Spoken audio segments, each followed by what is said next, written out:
You normally go to bed every night, turn off the lights, set an alarm, plug in your phone, then comfortably fall asleep. You probably do not pay much attention to the blanket, maybe not the pillow, maybe not the bed itself, but it is one of the most important objects in your life. You will spend roughly a third of your existence on it. Thousands of nights, tens of thousands of hours, and yet for almost all of human history it did not exist. No mattress, no blanket, no adjustable bed frame. For hundreds of thousands of years, every human being on Earth faced the same question at the end of the day: where am I going to sleep tonight? That may sound like a simple problem. It wasn't, because sleep is a strange thing. The moment you fall asleep, you become vulnerable. You stop watching your surroundings. You stop noticing danger. For 8 hours, you are trusting the world not to kill you. For us, that trust feels normal. You lock your door and climb into bed without giving it a second thought. But ancient humans did not have that luxury. For them, finding a place to sleep was not an easy choice. In fact, this was a very difficult task for them, because a bad food choice might leave you hungry, but a bad sleeping spot might leave you dead. Long before humans built cities, farms, roads, or houses, they were already searching for something, a good place to spend the night, not for comfort, for safety. If you travel through the natural world, you quickly realize something interesting. Almost every animal has a sleeping strategy. Birds build nests, bears find dens, foxes dig burrows. Even chimpanzees create sleeping platforms from branches every single night. Nobody teaches them to do it. They simply know, and humans were no different. The idea that ancient people just collapsed onto bare ground and slept wherever they happened to be is probably wrong, because the ground is far less friendly than it looks. The ground can be cold, damp, and full of insects, and every hour spent lying directly on it pulls heat away from your body. Even today, survival experts warn that cold ground can be more dangerous than cold air. Your body is always producing warmth, and the earth is always trying to take it. Ancient humans understood this long before they understood the science behind it. They may not have known words like insulation or heat transfer, but they knew what happened when someone spent a night on cold ground. They woke up miserable, or sometimes they did not wake up at all. So people started creating barriers. Simple ones at first: a layer of leaves, a pile of grass, a bed of reeds, anything that could separate skin from soil. To modern eyes, that might not sound impressive, but it was one of the earliest forms of human engineering. Think about what is happening here. A person looks at the environment around them and realizes the ground is a problem. Then they changed that environment to make survival easier. Archaeologists have found evidence suggesting that humans were building sleeping surfaces tens of thousands of years before anyone built a wooden bed. In several ancient sites, researchers discovered layers of plant material arranged in ways that appear intentional, not deposited by nature, placed there by people. Some of these sleeping areas were even renewed repeatedly. Old material was removed, new material was added. The same spots were used again and again. That means even before real beds existed, humans were already improving the places where they slept. And once that idea appeared, it did not stop. People began paying attention to what made a sleeping place better, not just softer, cleaner, drier, farther from crawling insects, less connected to the ground beneath them. And that mattered for a simple reason. People were spending hours there every single night, night after night, year after year. A small improvement could make a big difference over time. A cleaner surface meant fewer insects, a drier surface meant less moisture against the body, and a better sleeping place often meant a better night's rest. None of this happened all at once. There was no inventor, just countless small changes made by countless people over thousands of years. People noticed what helped, they repeated it, and over time, those small choices slowly changed what sleep looked like. But there was another problem humans had to solve, and that problem was the human body itself. Because when you sleep, your body is not flat like a board. Your shoulders need space, your hips press down, your neck bends, your head needs support. And if the surface beneath you is too hard, it becomes difficult to sleep well. You keep shifting, you keep waking up, you never fully rest. Ancient people may not have studied the spine, they may not have talked about pressure points, but they understood discomfort. They knew the difference between waking up rested and waking up stiff. So the sleeping place kept changing. A small bundle of leaves could support the head, a rolled piece of plant fiber could raise the neck, a smoother surface could stop the body from pressing into sharp ground.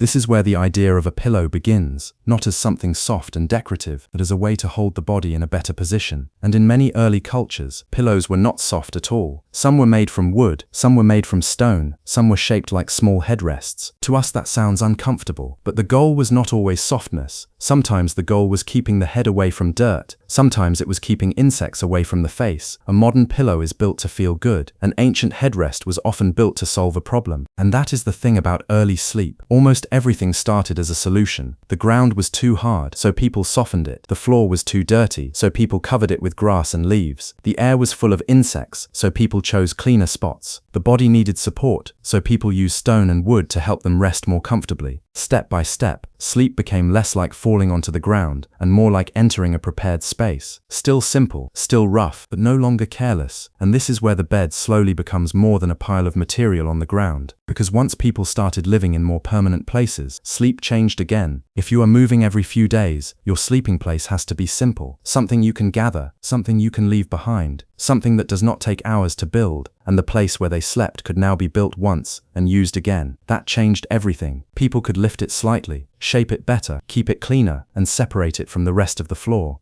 This was the beginning of the bed as an object, not a modern bed, not something soft and perfect, but something made for sleep, a raised frame, a woven surface, a mat placed carefully in one area, and slowly the sleeping place became part of daily life. People did not just need food, they needed a place where the body could shut down without fighting the ground all night. That is why beds are so important. They are not just furniture, they are the result of thousands of years of humans trying to solve the same basic problem. How do you become unconscious and still stay safe? How do you rest without waking up sore, bitten, cold, or exposed? How do you turn the ground into something your body can trust? Today your bed makes all of that invisible. You do not feel the dirt, you do not feel the insects, you do not feel the damp ground pulling warmth away from you. You do not have to choose leaves, grass, reeds, you just lie down. And that is the point. The modern bed feels simple because thousands of years of trial and struggle are hidden inside it. So before beds existed, humans slept on whatever made the night easier. Grass, leaves, reeds, mats, platforms, wood, stone headrests, anything that created distance between the body and the dangerous, uncomfortable world beneath it. But there was one thing ancient sleeping places could never fully solve. They were still temporary. A mat could wear out, leaves could dry up and fall apart, wood could crack, and eventually everything had to be rebuilt. That meant sleep was never completely separated from daily life. Maintaining a sleeping place was simply another task people had to do. And over time, as human settlements became permanent, sleeping places became more organized, and they began to look less like temporary resting spots and more like early versions of the bed, not modern, not luxurious, but familiar, a place set aside for one purpose: sleep.